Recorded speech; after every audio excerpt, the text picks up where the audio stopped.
When the news of the coronavirus hit the world, like everyone else, I was terrified. The world was changing suddenly.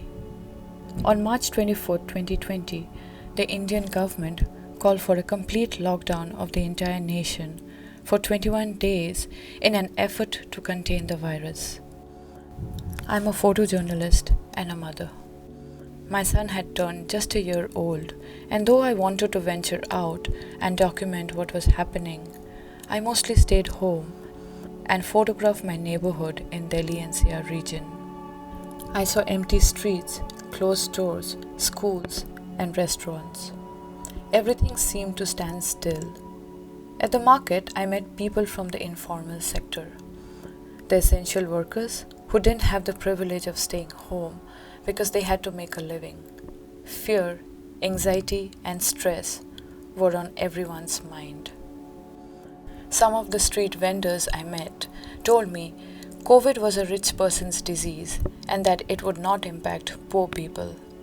They were more concerned about the social distancing mandates and the economic stress caused by the lockdown. They disliked wearing masks in the extreme heat and would complain they would die from suffocation rather than the virus. As I started traveling to other parts of the country, I met people who openly said they would not get vaccinated because they had seen videos on WhatsApp about how people have died after taking vaccines. They believed the vaccine was deadlier than coronavirus. I tried to dispel their fear and explain that vaccines do not damage the immune system and work to prevent severe illness, the need for hospitalization, and death.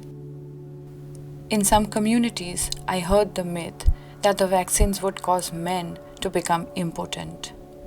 Among some minority communities, the concern was that it was the government's agenda for religious conversion. With all the misinformation around, many non-profits that work within communities had to step up and help organize the vaccination push. In some cases, the government sought help from priests and clerics for reassurance and dispelling myths associated with vaccination. Fear, myths, lack of awareness, and ignorance are the biggest detriment to any development. In case of COVID, this has been an additional battle apart from fighting the virus itself.